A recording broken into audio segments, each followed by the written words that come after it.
membahas tentang kesetaraan gender. Ya. Nah, kita mulai dulu, apa itu kesetaraan gender?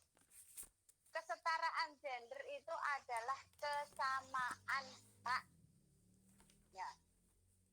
Kesamaan hak antara laki-laki dan perempuan di berbagai macam bidang kehidupan.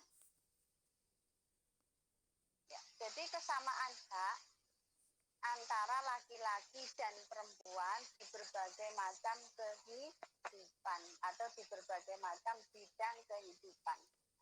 Bidang-bidang itu apa saja? Ekonomi, politik, sosial, budaya, hukum, dan lain sebagainya. Itu laki-laki dan perempuan itu harus sejajar, setara. Ya. Jadi kalau istilah bahasanya itu kalau misalnya duduk sama-sama rendah, berdiri sama-sama tinggi. Ya, jadi tidak ada yang dianggap paling kecil, dianggap tidak berguna, dianggap label-label yang diberikan kepada perempuan itu pada program kesetaraan gender ini adalah harus dihilangkan. Jadi ketidakadilan, diskriminasi, subordinasi seperti yang Bu Sri sampaikan minggu yang lalu harus dihilangkan. Sebelum kita berbicara tentang bagaimana caranya atau apa ukuran-ukurannya bahwa di dalam sebuah organisasi atau di dalam sebuah masyarakat, ya, di dalam bidang manapun itu laki-laki dan perempuan itu adalah sejajar. Nanti ada 4 indikator. Sekarang kita akan membahas dulu tentang apa yang menjadi pendorong, apa yang menjadi penyebab perlu adanya kesetaraan gender. Jadi penyebab yang pertama budaya patriarki atau masyarakat sering melakukan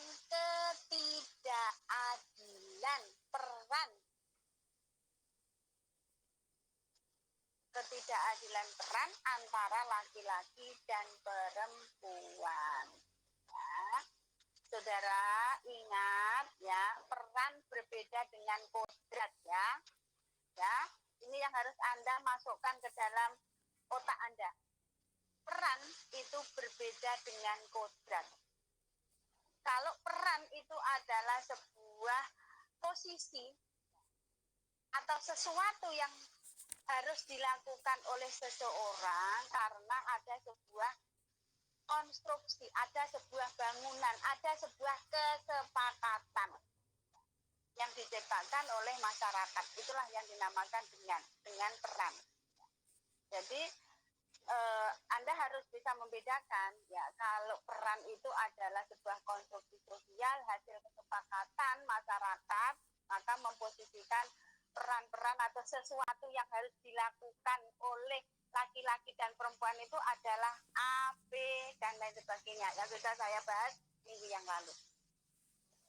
Tetapi kalau yang namanya kodrat, ini jangan kamu yang ketika berbicara tentang kesetaraan gender lalu menuntut kodrat yang sama. Ya, menuntut suatu pekerjaan yang sifatnya kodrati itu harus sama antara laki-laki dan perempuan. Itu sudah memberikan contoh, yaitu ketika berbicara tentang menyusui.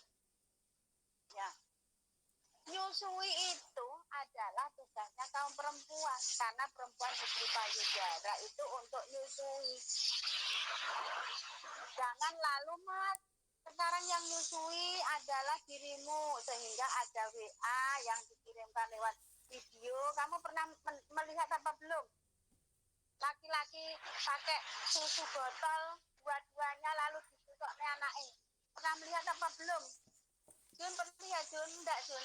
Nanti coba tak carikan kalau Mas Budi masih nyimpen ya. Jadi laki-laki badannya itu diberi 2 susu lalu untuk nyusoni anaknya karena berbagi peran, bukan seperti itu yang dinamakan kesetaraan. Jangan sekali lagi jangan salah interpretasi, jangan sampai salah implementasi. Itu tadi karena istrinya capek malam-malam yang suruh nyusoni bapaknya nggak boleh. Secara kodrati kalian perempuan itu diberi payudara untuk nyusoni anak. Dan perlu kalian ketahui bahwa menyusui anak itu selama paling tidak 6 bulan itu harus ASI murni. Kalau Anda pengen anak Anda itu punya imunitas yang bagus, maka 6 bulan itu nggak boleh diberi makanan apapun kecuali air susu. Jadi walaupun Anda jangan mengatakan nggak adil, wong lanang turu tok, wong wedok suruh bangun malam nyusoni anak. Lah itulah pahalanya perempuan. Makanya kenapa hormatilah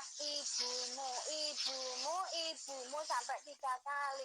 Karena memang pengorbanan perjuangan ibu itu adalah luar biasa untuk anak. Ya mbak, ya enggak usah. Enak men wong lanang. Gak adil itu. Laki-laki tidur nyenyak, perempuan malam-malam suruh bangun. Nah, itu bukan kesetaraan, bukan dalam konteks yang seperti itu. Tetapi kesetaraan dalam peran itu misalnya ya tadi kalau misalnya di dalam rumah, saya memberikan contoh di dalam rumah yang berhubungan dengan ketidakadilan itu adalah ketika laki-laki itu boleh misalnya membuat keputusan dalam rumah tangga, lalu laki-laki mengatakan reng binek lo usah rok norok. Lalu siapa yang Madura? Hadromi? Saya orang Jawa, Bu. Hadromi Jawa? Iya. Bismillah.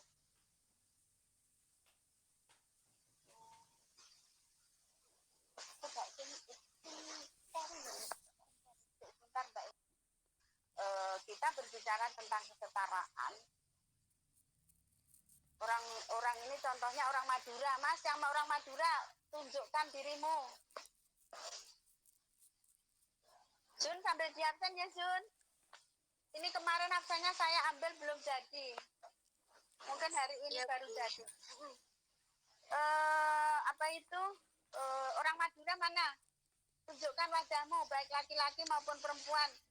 Nanti apa yang Bu Sri katakan itu kalau misalnya keliru, Anda boleh protes. Halo, Madura. Hadir, Ibu hadir. Tunjukkan dirimu, Ahmad. Oke. Oke sayang, Ike. Lalu Bu Sema. Oke, dan yang lain. Nah, saudara, Anda pernah mendengar tidak ketika laki-laki itu membuat keputusan pada umumnya orang Madura itu mengatakan bahwa reng binek nih lo usah ruk nuruk apa urusannya reng lakek. Pernah mengatakan seperti itu apa enggak, Mat Ahmad? Ya, pernah, Bu. Pernah. Iya. Itu kalau ada kata-kata seperti itu adalah salah satu wujud adanya ketidaksetaraan gender. Ya, Mat. Jadi nanti kalau misalnya kamu menemukan hal-hal seperti itu, ya bukan yang seperti tadi, Mat, bukan yang ibunya capek terus suruh nyusui bapak, bukan yang itu. Tetapi yang contohnya misalnya pengambilan keputusan dalam rumah tangga. Ini kan bukan kodrat. Ya, ini adalah sebuah keputusan yang dibuat oleh manusia. Ya, yang dibuat oleh kesepakatan oleh masyarakat bahwa orang perempuan itu jangan ikut urusan kaum laki-laki. Reng binek lo usah rok norok itu adalah salah satu indikator adanya ketidaksetaraan gender atau bahasa lainnya itu adalah ketidakadilan gender. Jadi kalau misalnya masih seperti itu perlu diteliti kenapa kok masih ada seperti itu. Tapi kebalikannya, kalau misalnya orang Madura ternyata sudah laki-laki dan perempuan itu sudah dalam membuat keputusan rumah tangga apapun itu selalu musyawarah, berarti sudah orang Madura sudah terjadi perubahan, yaitu adanya perubahannya yaitu menuju kepada kesetaraan gender ya. Jadi tadi contoh ketidakadilan gender itu tadi misalnya dalam pengambilan keputusan, dalam apa lagi? Misalnya kesempatan anaknya untuk yang satu misalnya anaknya itu yang cowok, yang satu itu cewek. Yang cowok itu boleh kuliah, yang cewek katanya adalah apa itu? Cewek itu nggak usah sekolah tinggi-tinggi, Beng. Ya kamu itu walaupun sekolah tinggi nanti toh pergi ke dapur. Nah ini contoh juga adanya ketidaksetaraan gender dalam bentuk diskriminasi. Ada perlakuan yang berbeda. Apalagi misalnya yang di Madura. Halo Mbak, yang orang Madura. Jadi sekali lagi bahwa kenapa sih harus ada kesetaraan gender ini? Kalau kita berbicara seperti itu tadi salah satunya ada ketidakadilan, ada diskriminasi, ada subordinasi. Lalu pertanyaan berikutnya, dengan adanya kondisi seperti itu, apa yang terjadi? Yang terjadi adalah satu. Jadi penyebab yang kedua, yang mendorong yang kedua itu adalah karena dengan adanya perlakuan seperti itu, dengan adanya ketidaksetaraan gender itu, maka penyebabnya adalah pemiskinan kaum perempuan. Yang kedua, karena adanya ketidakberdayaan kaum perempuan. Jadi pertama, adanya ketidakadilan dan apa itu diskriminasi, subordinasi, ya, dan lain sebagainya yang sudah Busri sampaikan pada minggu yang lalu. Maka dari perlakuan seperti itu akan menimbulkan pemiskinan. Jadi miskinnya kaum perempuan itu bukan karena tidak mau bekerja, tetapi miskinnya kaum perempuan itu karena diciptakan oleh masyarakat. Maka istilahnya Busri menggunakan istilah pemiskinan. Paham ya? Pemiskinan terhadap kaum perempuan. Kok bisa Bu? Iya, karena kalau tadi itu ya kalau mau sekolah enggak usah, orang perempuan itu ya di rumah saja. Nanti toh kalau misalnya jadi sarjana pun atau pinter ya pergi ke dapur ya. Pernah mendengar seperti itu apa enggak, Mbak? Katakan itu yang pertama. Busri pernah melakukan penelitian, ya kenapa terjadi pernikahan dini itu. Salah satunya adalah malu Bu, kodus. Kalau punya anak perempuan tidak segera menikah.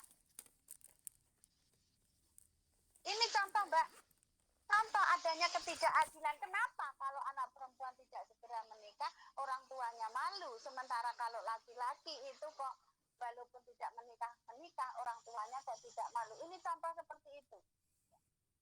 Jadi artinya apa Mbak? Dengan program kesetaraan gender ini, jadi kesetaraan gender ini adalah program pemerintah, ya.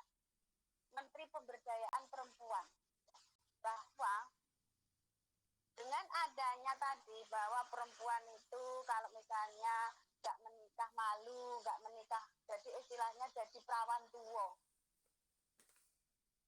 Kalau Busri itu di desanya Busri itu perawan tua, ya.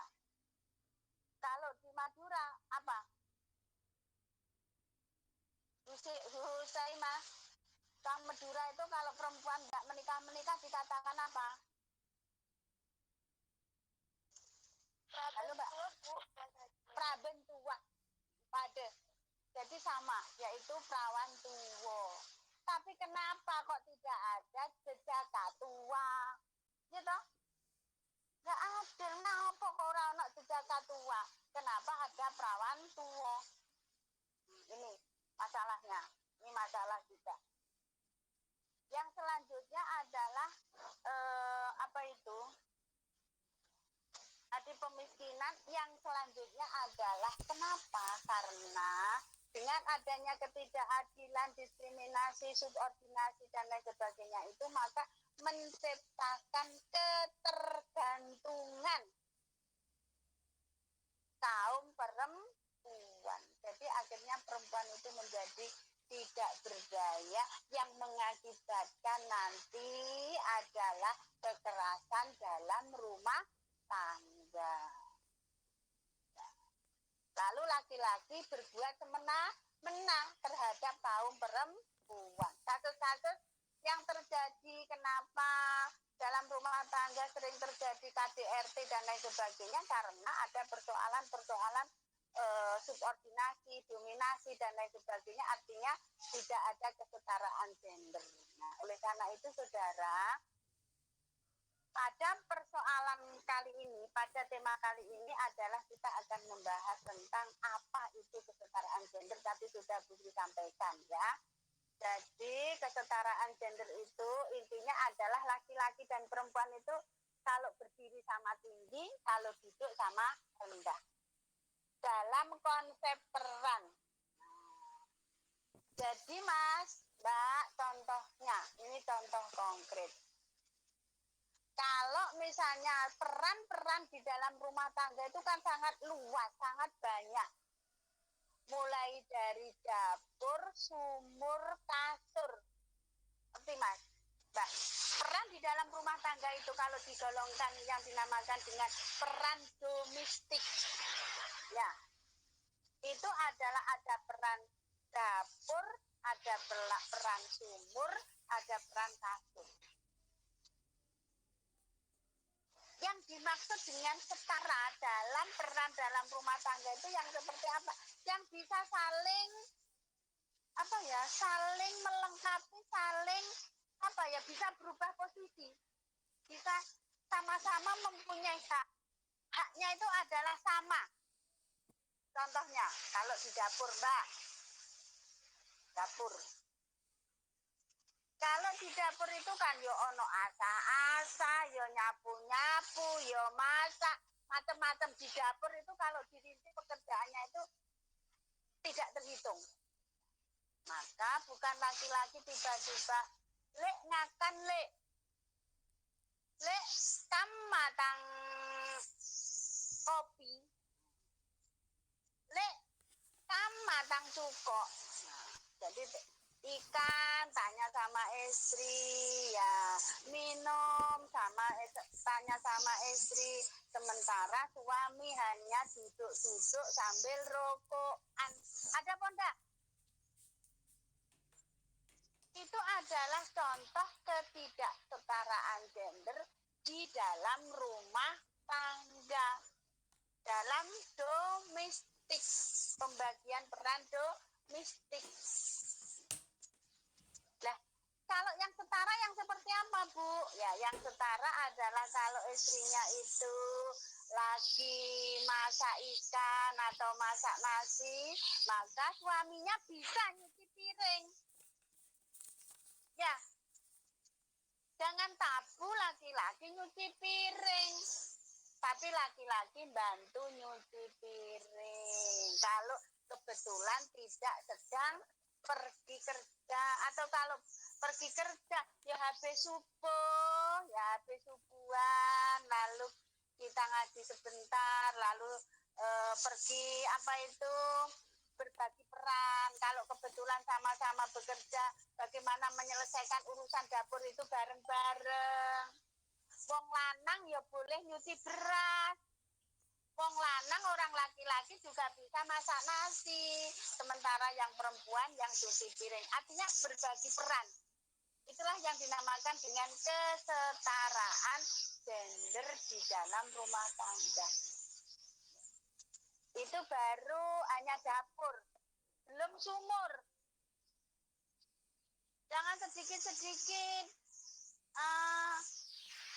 Bu, sama bu tang klambi. Bu, sama tang katok. Gitu. Harus tahu tempatnya itu sudah diatur. Ya nanti kalau yang perempuan yang nyetrika, suaminya yang noto ke lemari gitu. Jadi saling bekerja sama, saling melakukan pekerjaan yang sama. Itulah yang dikatakan atau salah satu contoh daripada kesetaraan gender.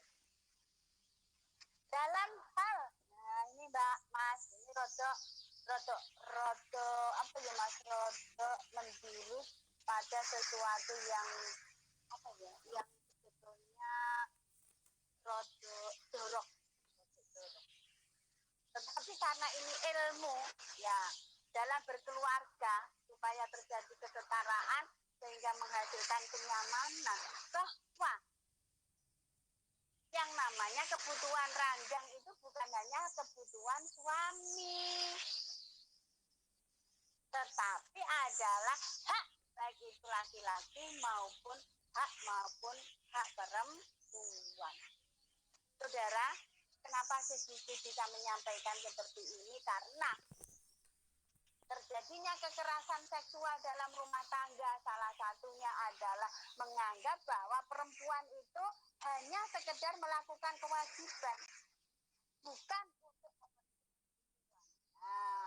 ini Mas, nanti kalau kamu mau nikah, kalau perlu konsultasi dulu sama bibi. Bagaimana supaya bisa membangun kehidupan rumah tangga yang harmonis. Mat, mau nggak Mat? Konsultasi Mat. Jadi, walaupun itu kebutuhan kasur itu adalah ada kesetaraan, aja sak karepe dhewe. Wong lanang sak karepe dhewe, halah wong wedok ya wis sak karep-karepmu, bukan gitu. Ya. Bukan laki-laki semaunya sendiri, orang perempuan hanya sekedar mengikuti, bukan itu. Tapi adalah bagaimana segala sesuatu yang kita lakukan itu adalah merupakan suatu hak bersama. Ya, yang harus kita dibagi secara seimbang. Itulah yang dinamakan dengan kesetaraan gender. Kalau begitu Bu, apa tujuannya? Tadi latar belakangnya ya. Latar belakangnya bisa dimengerti atau belum? Atau mungkin masih ada yang mau bertanya? Silahkan.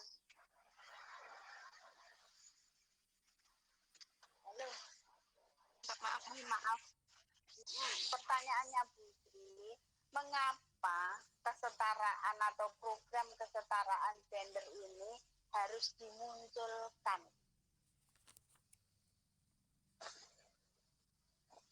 Coba bisa jawab. Siapa yang bisa jawab?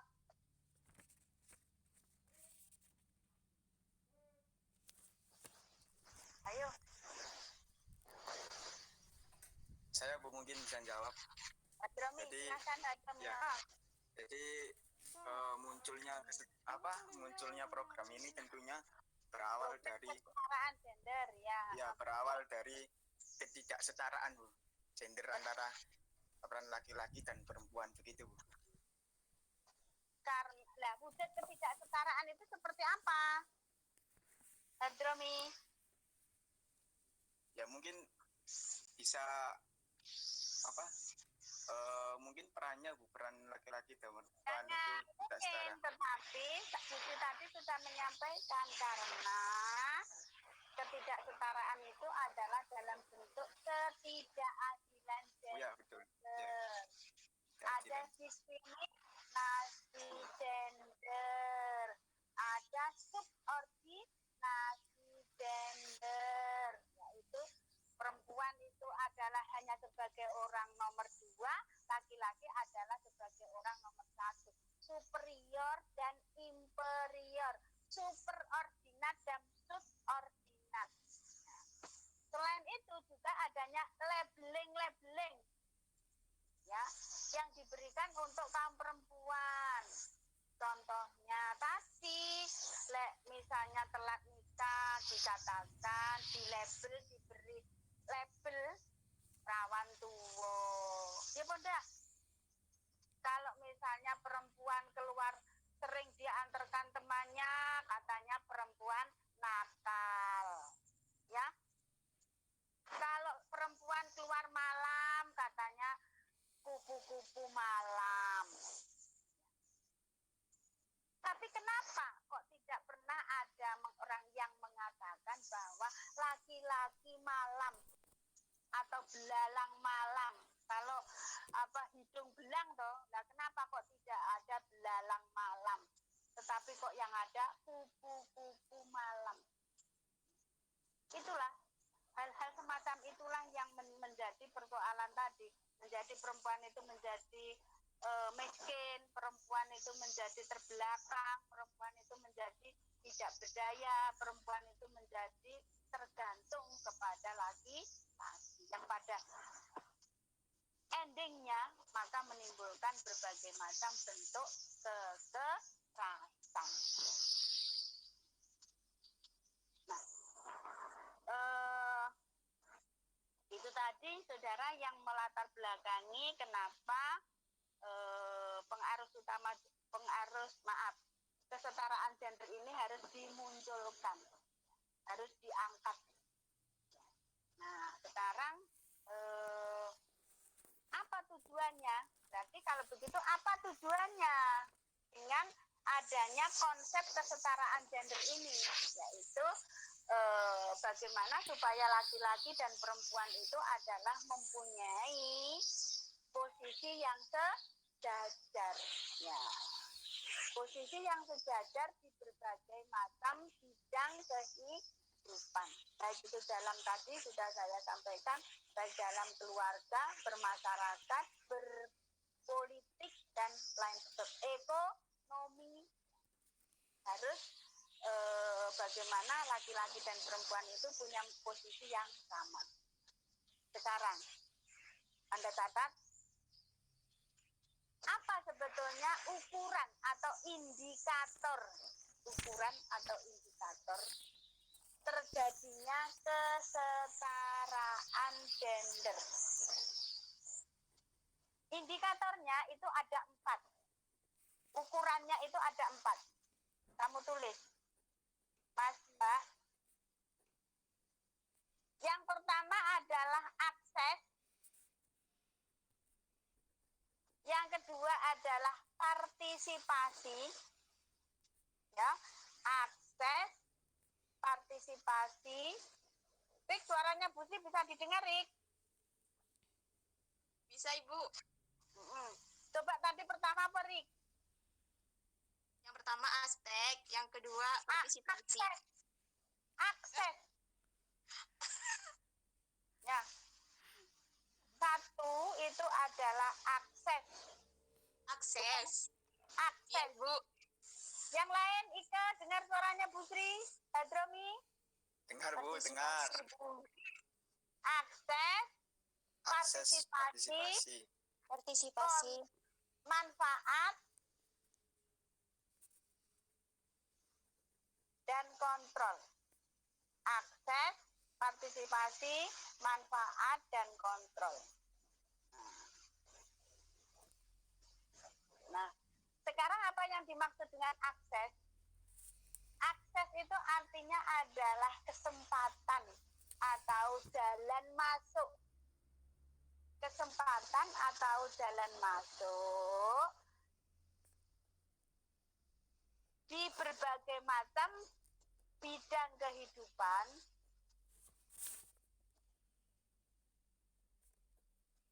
baik pada laki-laki maupun pada perempuan.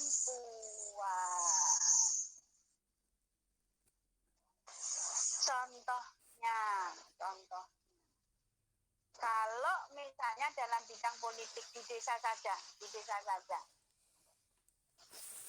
kalian sebagai masyarakat anggota masyarakat harus mulai cerdas bahwa hak untuk menjadi kepala desa atau bahkan mulai dari ketua RT itu bukan hanya hak kaum laki-laki, tetapi juga hak kaum perempuan. Selama ini adalah masyarakat selalu menghambat. Oh, perempuan itu tidak bisa ikut jadi kepala desa karena perempuan itu tadi ada label-label dan lain sebagainya yang diberikan kepada perempuan, cengeng dan lain sebagainya, sehingga perempuan itu jalan masuknya itu tidak sama dengan laki-laki. Aksesnya itu dihambat. Siapa yang menghambat? Yang menghambat adalah masyarakat itu sendiri. Jadi ada sebuah hambatan. Oleh karena itu, ketika berbicara tentang kesetaraan, maka pintu masuk atau jalan masuk itu harus diberikan sama antara laki-laki dan perempuan. Termasuk dalam legislatif, termasuk dalam eksekutif, ya jadi bupati, jadi gubernur dan lain sebagainya. Itu kalau Anda amati, kenapa lebih banyak kaum laki-laki dibandingkan kaum perempuan? Apakah pertanyaannya Bu Sri, laki-laki itu selalu lebih cerdas, lebih pintar dibandingkan perempuan? Halo, Mas, Mbak.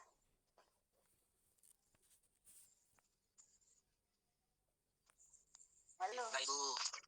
Jawabannya adalah tidak. Mbak Siniar. Halo Sun. Mana Siniar? Ya, Sun, tolong Bu Sri pengen dipanggilkan teman-temanmu kelas semester 3 dengan membuka videonya. Nanti yang semester 5 siapa ini yang mewakili? Maksudnya diabsenkan gitu, Bu. Dibagi satu-satu menurut absen. Ya, Bu Sri kangen sama Iya, kalian. bentar. Jangan-jangan kuliah cuma masang kontrol, fungsi kontrol. Yaitu baik laki-laki maupun perempuan itu bisa memberikan masukan, bisa memberikan sebuah controlling, mengendalikan. Jadi memberikan masukan, mengendalikan, mengevaluasi, mengkritik itu adalah tugas baik laki-laki maupun perempuan. Jadi misalnya contohnya seperti ini.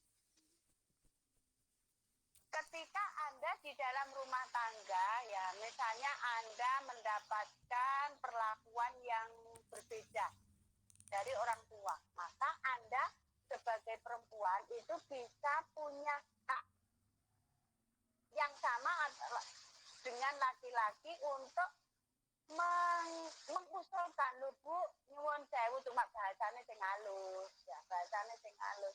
Bu, nyuwun sewu, Mas itu lho Bu, walaupun laki-laki itu ya seharusnya ibu itu juga disuruh bekerja melakukan sesuatu seperti perempuan selama itu adalah tidak melanggar kodrat. Jadi bisa saling memberikan usulan, bisa saling memberikan sebuah koreksi. Cuma sekali lagi dengan catatan, kalau yang kamu koreksi itu orang tua, maka Anda harus menggunakan bahasa yang santun, dengan cara-cara yang santun. Jangan Bu, ibu, jangan gitu. Tetapi Bu, bahasanya yang halus. Kalau bisa, sentuhlah hati ibumu, sehingga ibumu itu lulu iya bahwa perempuan itu juga punya hak, juga punya kebutuhan yang sama seperti halnya laki. Itu namanya kontrol, fungsi kontrol, controlling. Jadi saya ulang, ada 4 indikator. Yang pertama, dikatakan dengan kesetaraan itu punya akses yang sama, partisipasi yang sama, kontrol yang sama, dan yang terakhir manfaat. Jadi ketika sebuah rumah tangga itu membuat sebuah keputusan A, ini contoh dalam rumah tangga, maka apa yang dilakukan itu manfaatnya harus bisa dirasakan oleh baik itu laki-laki maupun perempuan.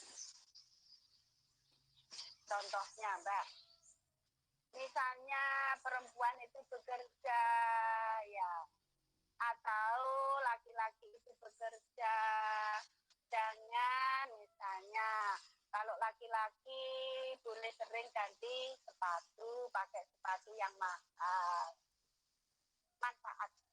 Manfaat dari apa yang kita lakukan itu harus sejajar, setara. Kalau laki-laki pakai yang mahal, maka perempuan juga pakai yang mahal. Kalau misalnya contohnya ini biasa, ini terjadi pada perempuan. Dalam rumah tangga misalnya soal makan. Kalau laki-lakinya makan ikan, ya perempuannya ya sama-sama makan ikan. Maksudnya bukan harus sama persis, tetapi nilainya itu harus sama. Karena belum tentu yang satu itu bisa makan ikan, yang satu tidak bisa makan ikan karena alergi, ya. Tetapi diganti dengan kualitas yang sama. Jangan mengatakan, lah aku kan wong wedok, ngalah. Sembarang ngalah. Ngalah dengan pasangannya. Ada apa enggak? Itu dalam rumah tangga. Ya wis ngalah, aku wis ngalah karo bojoku. Wis bojoku di ngombe susu digana, tapi dhek ngombe banyu putih.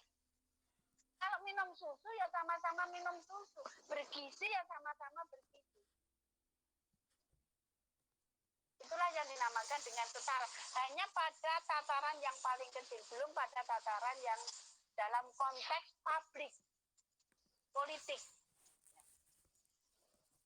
Jadi kalau misalnya siapapun yang menjadi seorang pemimpin, maka jangan membuat sebuah kebijakan yang justru menimbulkan ketidakadilan antara laki-laki dan perempuan. Misalnya membuat fasilitas hanya bisa dimanfaatkan untuk kaum laki-laki, itu namanya juga tidak setara. Tetapi yang setara itu adalah fasilitas itu bisa dimanfaatkan, bisa berguna untuk laki-laki maupun perempuan. Kalau misalnya mencari uang, hasilnya itu ya untuk laki-laki maupun perempuan. Itulah yang dinamakan dengan azas manfaat. Ya. Jadi kesejahteraan itu adalah untuk laki-laki dan perempuan, bukan hanya untuk perempuan atau bukan hanya untuk kaum laki. Paham? Oke.